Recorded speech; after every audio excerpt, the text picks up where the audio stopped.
আসসালামু আলাইকুম ভিউয়ার্স, আশা করি আপনারা সবাই ভালো আছেন। ভিডিওটির ইন্ট্রো থাম্বনেল দেখে বুঝতেই পারছেন এটি হলো উত্তরবঙ্গের ছোট বড় সকল কন্টেন্ট ক্রিয়েটরদের মিলন মেলা। এখানে আমিও ছিলাম, আরও ছিল বিথি আপু, স্মৃতি আপু, রাজা আখি, জেসি আপু, সরওয়ার সাদিয়া এবং বাংলার মিস্টার বিনও ছিল। আরও অনেকেই ছিল, একটি একটি করে নাম বলতে গেলে অনেক সময় লাগবে। প্রায় 150-200 জনের আয়োজন ছিল এটি। আমি এই দিনটি এনজয় করলাম সবার সাথে এবং তারাও এনজয় করলো আমাদের সাথে। এটা আমাদের তৃতীয় মিট আপ প্রোগ্রাম ছিল। প্রথম দুটিতে আমি অংশগ্রহণ করতে পারিনি, এর জন্য অনেক খারাপ লাগছিল। আমাদের এই প্রোগ্রামে খাওয়া দাওয়া সহ নাচ গান অনেক রকমের বিনোদন পেয়েছি এই প্রোগ্রামে। মামুনের লাইলাও কিন্তু এই প্রোগ্রামে ভার্চুয়ালভাবে অ্যাটেন্ড করছিল। রাজশাহীর ফারহানা বিথি আপু, আমি জানি না বাংলাদেশে এরকম কোনো গাইডলাইন বা এরকম কোনো মাথা বা বটগাছের মতো ছায়া কাউকে দেয় কিনা। বিথি আপু, রাজ ভাই আমাদের সবসময় একটা ছায়ার মতো দাঁড়ায় থাকে সবসময়। তাদের ঋণ হয়তো আমাদের রাজশাহীর ছোট কন্টেন্ট ক্রিয়েটর যারা আছে তারা কখনোই পরিশোধ করতে পারবো না। তো ফারহানা বিথি আপু এবং রাজ ভাই দুজনই আমাদের দুইজন মানুষ আমাদের রাজশাহীর যারা ছোট কন্টেন্ট ক্রিয়েটর আছে বা যারা নতুন শুরু করছি তাদের Laila I love you, Laila I love you, আমি শুধু তোমাকে চাই। লাইলা, সিরিয়াসলি লাইলা,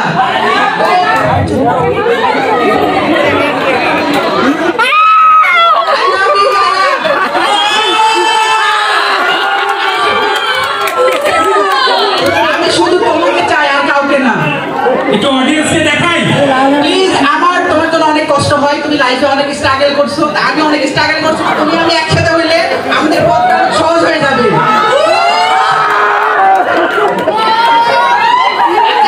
আমরা একটা বগুড়া কন্টেন্ট ক্রিয়েটর মিলন মেলাতে আছি, তো সবার উদ্দেশ্যে একটু হাই ফাই যদি করে দাও প্লিজ।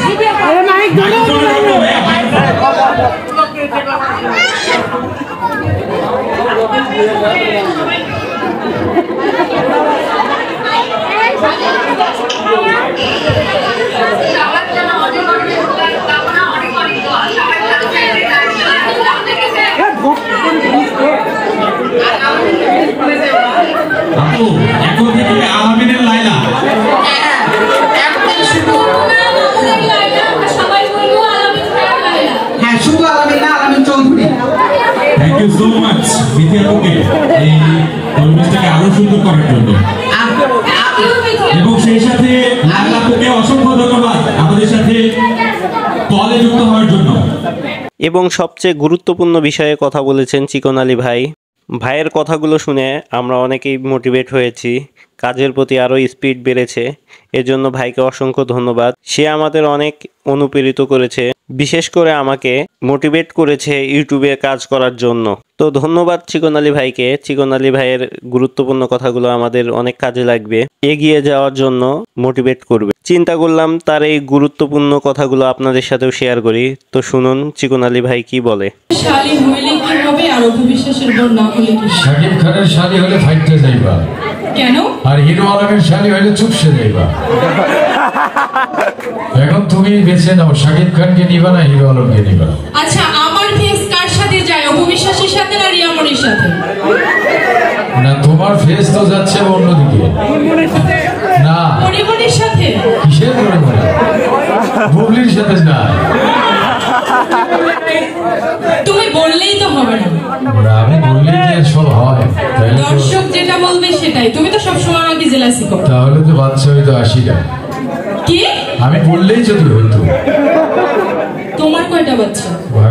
আমার তো বাচ্চা 2টা। 2টা? হ্যাঁ। বয়স কত? একটা আমার সে বড়, এটা হয় নাই।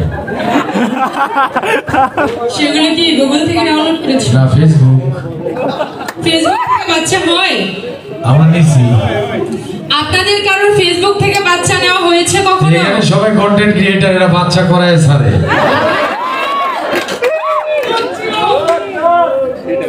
আচ্ছা, যাই হোক, সবাইকে জানাই সালাম। আসসালামু আলাইকুম। ওয়ালাইকুম আসসালাম। ভালো বংশের মেয়ে, সালাম কালাম দেয়। তো কি আজকাল তো দেয় না, ডাইরেক্ট হাট হাডুডু। তুমি ভালো বংশের মেয়ে। তোমার বংশকে আমরা কন্টেন্ট ক্রিয়েটররা নির্বংশ করবো, না বাড়ায় দিব। কোনোটাই দরকার নেই, নিজে যেমন নিও। আছি তেমনই থাকো। যেমন আছি তেমন রব, বউ হব না রে, কারো বউ হব। মেয়েই বলে তো এটা। হাই বুড়ো, জীবনে বাচ্চা হবে না, স্বামীও পেল না, আছি না এমন? এই সমস্ত খোঁজ কন্টেন্ট ক্রিয়েটর তুমিও কি প্রাপ্তি? প্রাপ্তি কি এ পর্যন্ত? প্রাপ্তি কি? কি পাইছো? এইখানে তো অনেকে আসলে ফারজানা বিথি নাম করা একজন, ফারজানা না ফারহানা, ফারহানা বিথি। সরি, আপনার কন্টেন্ট আমি দেখি না, এখন থেকে দেখার চেষ্টা। এখানে এসে আপনার প্লাস হইল, ফলোয়ার বাড়লো। ওনার নামটা আমরা প্রাউডলি সবাই এখানে অনেকেই চিনি। কন্টেন্ট ক্রিয়েটর মানে আমরা চিনি, ওনাকে চিনি, আমাদের শাওন ভাইরে চিনি, এই সারোয়ার ভাই, সাদিয়া আপারে চিনি। তোমার পেজের কি অবস্থা? নড়বড়ে না? ঠিক আছে। আমার পেজের কি অবস্থা? তোমার পেজের অবস্থা কি দিলদার ভাইয়ের মতো নাকি শাকিব খানের মতো? আমার পেজ আমার মতো, আমি তো কখনো কাউকে ফলো করি না। ফলো তুমি করো না, কিন্তু ফলো আমাকে ফলো করে, কিন্তু ফলো করেই তাই এগিয়ে যেতে হবে। তুমিও আমাকে ফলো করো। আমি তোমাকে করি কিভাবে? স্বীকার করো। লেডিস তো আর আমি হতে পারি না ফলো করে যেতে হবে। স্বীকার করো, বলো কেন আমি। তবে আমি বলবো আপনাদেরকে একটা কথা, যে আমি চলচ্চিত্রের মানুষ, এটা শিওর। আমি চলচ্চিত্রের মানুষ, কতগুলো ছবিতে অভিনয় করেছি তা হয়তো আপনারা জানেন না, আমি জেনে দিই। আমি এ পর্যন্ত 400-র মতো বাংলা চলচ্চিত্র অভিনয় করেছি। কত ছবি? প্রাপ্তি কি বলেন এবার? আমি আপনারা সবাই ভিডিও করে ছেড়ে দিতে পারেন। চলচ্চিত্রে 400 ছবিতে অভিনয় করেও কোন ছবিতে আমি 1 লক্ষ টাকা, আমি কোন ছবিতে পারিশ্রমিক পাই নাই। কিন্তু গত মাসে আমি আমার ফেসবুকে কন্টেন্ট ক্রিয়েট করে 16 লক্ষ টাকা পাইছি। জোরে একটা করতালি হোক। এইখানে টাকা দেওয়ার জন্য মানুষ বসে আছে, আর আপনি কি করছেন? আপনি চুপচাপ বসে হয় রোমান্টিক একটা ভিডিও করছেন, ইয়ং ফলো আপনাকে দেখে ক্রাশ খাবে, তারপর আপনি বাঁশ খাবেন, এরপর ওই বাঁশ তলায় গিয়ে আপনাকে বাড়ি দেওয়া হবে। It's a very bad for your career.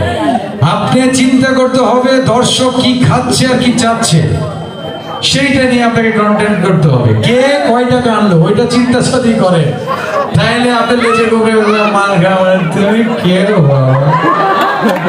রাতের বেলায় বউরে কইবেন মা, মারে কইবেন বউ। তো কন্টেন্ট ক্রিয়েট করতে গেলে আপনাকে সবার আগে চিন্তা করতে হবে দর্শক কি চাচ্ছে আর কি পাচ্ছে। সত্যি কথা বলি, আমি তো কমেডি করি মূলত। কমেডিটার বাহিরে গিয়ে যখন আমি মাঝে মাঝে কিছু ড্রামা দিই, ওই ড্রামাগুলো হাইলাইট হয়ে যায়। কারণ মানুষ দেখতে চায় আপনার ভেতর থেকে এন্টারটেইনমেন্ট, টাইমিংটা, ওই টাইমিং এর মধ্যে আপনাকে কন্টেন্ট করতে হবে। যদি করেন ইউ উইল সাকসিড একটু। আর যদি না পারেন তাহলে আপনার পেজ যাবে তো আসবে না। ধরো এই লক্ষণের মতো। আমি খুশিকে এটাই বললাম, তার একটা পেজ আছে, তার সাথে আমার কন্টেন্ট গুলো এবং তার আমার কন্টেন্টই একমাত্র এগিয়ে যাচ্ছে। কিন্তু পরবর্তী সে কিন্তু পার্সোনালি কোনো কন্টেন্ট ক্রিয়েট করতে পারে না, তার চিন্তা ভাবনাটা কিন্তু ওই রকম না। তো আজকে এইখানে আপনাদের মাঝে ওকে জোর করে আমি নিয়ে আসি। আমি কিন্তু খুব অসুস্থ, রাতে প্রচুর জ্বর, তারপরে আমি খুশিকে নিয়ে আসলাম যে দেখো এখানে কতগুলো কন্টেন্ট ক্রিয়েটর আছে, কিভাবে তারা টাকা নিয়ে আসতেছে সেটা ফলো করো। ফলো করলে তুমি পেয়ে যাবে। তুমি বসে আছো, তুমি একটা বিষয় নিয়ে রিসার্চ করো কোন কন্টেন্টটা করা যায়, করলে দর্শক খাবে। আমি কি ঠিক বললাম? ফারহানা আপা। আর সে ওই জন্য বলছি যে তুমি যাই করো কিন্তু কন্টেন্টটাকে একদম মডিফাই করার চেষ্টা করো, যেইটুকু দর্শক একদম আকস্মিক ভাবে নিবে। সরল ভাই মনে হয় ঠিক বললো। আমি আপনার ফ্যান, কিন্তু আপনার ম্যাডামের আমি আপনাদের কন্টেন্ট দেখি না, আমি এত দেখি না। একটা দেখছি এত ভালো টাইমিং, অথচ আমরা কিন্তু ওরে কিন্তু ওরা আমার প্রচুর কন্টেন্ট, মিলিয়ন ভিউ। ধরেন যে 40 মিলিয়ন আছে, 20 মিলিয়ন আছে, 30 মিলিয়ন আছে, কিন্তু আমার বদৌলতে কিন্তু ও পার্সোনালি ওইটা করতে পারে। তাইলে তুমি আমার কাছ থেকে শিখছো, তো এরকম তোমাকে করতে হবে। বুঝতে পারছো? আগামীতে কন্টেন্ট করতে হবে তোমাকে, সেই রকম টাকা কামাইতে হবে। চলো গানে যাই। না, আমার কথা শেষ হয়নি। নো, আমার কথা শেষ হয়নি, আমি শেষ করব তারপর। একটু বাঁশ দিবে না, উনি এতক্ষণ যে কথাগুলো বললো যে ওনার পারপাসে বা ওনার মাধ্যমে আমি মিলিয়ন ভিউ দিয়েছি, হ্যাঁ। গ্যাপ করে 2 মাস কি আড়াই মাস রাগ করলে কেন? Let me finish. না রাগ করলে কেন? আমি 2 মাস কি ঈদের আগে থেকে 2 মাস কি আড়াই মাসের মতো গ্যাপ দিয়েছিলাম, যে উনি সবসময় বড় বড় কথা বলে আমাকে, মানে সব থেকে বড় কথা হচ্ছে কি যে উনি স্বীকার করতে চায় না যে আমার মাধ্যমে এটা উনি পাচ্ছে বা আমি আসলে এইটার যোগ্য, এটা উনি স্বীকার করতে চায় না। আমি জানি না কেন, এটা হয়তো আমার অগোচরে অনেকজনকে বলেছে, তারা কিন্তু আমার কাছে বলেছে যে আমি যদি কোনো কিছুর জন্য যোগ্য হয়ে থাকি সেটা সে স্বীকার এই জন্য করতে চায় না, তার থেকে উপর লেভেলে আমি কারোর সাথে যেন কোনো রকম যোগাযোগ না করি। আচ্ছা সারোয়ার ভাই, আমি যদি সেরকম উপর আচ্ছা আপনি আর ভাবি যে কন্টেন্ট গুলো করেন সেইটা তো দর্শক তৈরি হয়ে গেছে না, ওই দর্শক তো চাইবে। এখন ওরে শিডিউল দিলে কই পা তুলতে পারছি না, কি করে যায়। আচ্ছা ভাই বলেন আপনি, এখন ওরা আমার কন্টেন্ট রেডি করা যে ওই আর আমি করব, সেই কন্টেন্টে ও যদি না থাকে আরেকজনকে নিয়ে এসে ওইটা পাবেন ওই ফিল্মটা। এখন আমি এই ডায়লগে কি বলবো, পরে আমি জুতা মানুষ শালি, এখন ওই এখন বলতেছে ভাই কাকে শালি করলে, ডায়লগ তো ধরে নাই না। আমি শেষ করি তো এই জন্য ও আমাকে কখনো হাইলাইট করার চেষ্টা করে না আমার সামনে, কিন্তু আমার আড়ালে আপনারা ওর কাছে যাবেন, দেখবেন যে আমার নাম ঘোষণা করবে। তবে ভাই আমি সত্যি কথা বলি, আমি কন্টেন্ট ক্রিয়েটিং এ বেশি দিন না, এই তো ফেসবুক কিছু দিন, তারপরে অনেক পরে আমি শুরু করেছি ফেসবুকটা, ইউটিউবটা শুরু করেছিলাম, কিন্তু ততক্ষণে ওর সাথে যে কাজগুলো করছে এগুলি হাইলাইট, এটা সত্যি কথা। ওর বাইরে আসলে এই কন্টেন্ট ক্রিয়েটিং আমি জিরো, এটা সত্যি কথা, সবার সামনে বললাম। খুশি তো তুমি? আমিও খুশি। Thank you so much. এবার আমি চলে যাব,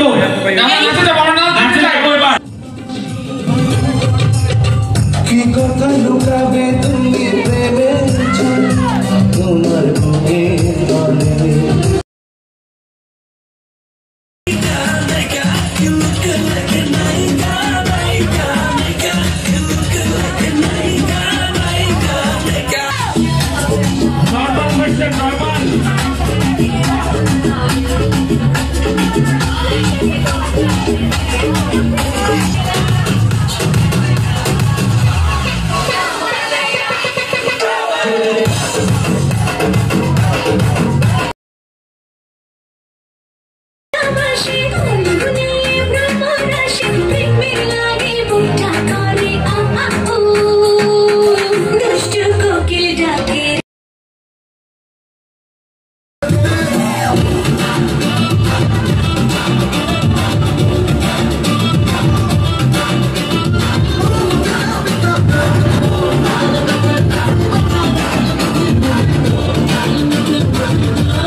যারা বসে আছি প্রত্যেকে নিজেদের আইডি এবং পেজ থেকে আমাদের লাইভটি শেয়ার করে দেবেন। বগুড়া কন্টেন্ট ক্রিয়েটর অ্যাসোসিয়েশন যে পেজটি আছে, এই পেজ থেকে আমাদের লাইভ চলছে, অনুগ্রহ করে সবাই লাইভটি শেয়ার করে দেবেন। আসসালামু আলাইকুম, আমি এই যে সজীব, আমার বাসা সিরাজগঞ্জ উল্লাপাড়াতে। তো আমি বাইক রিলেটেড ভিডিও বেশি করি, বাইক টিউটোরিয়াল, তারপরে মোটর ব্লগিং, এগুলো করে থাকি। তো আমার পেজ এবং ইউটিউব চ্যানেল সবাই একটু সাপোর্ট করবেন। তো ধন্যবাদ, থ্যাংক ইউ সো মাচ এই যে সজীব ভাইকে। এবং স্টেজে ডেকে নিচ্ছি এমডি শিহাব, গ্রাম বাংলা। শিহাবকে স্টেজে ডেকে নিচ্ছি এবং এরপর স্টেজের পাশে আসবেন লিজা অ্যান্ড মোর।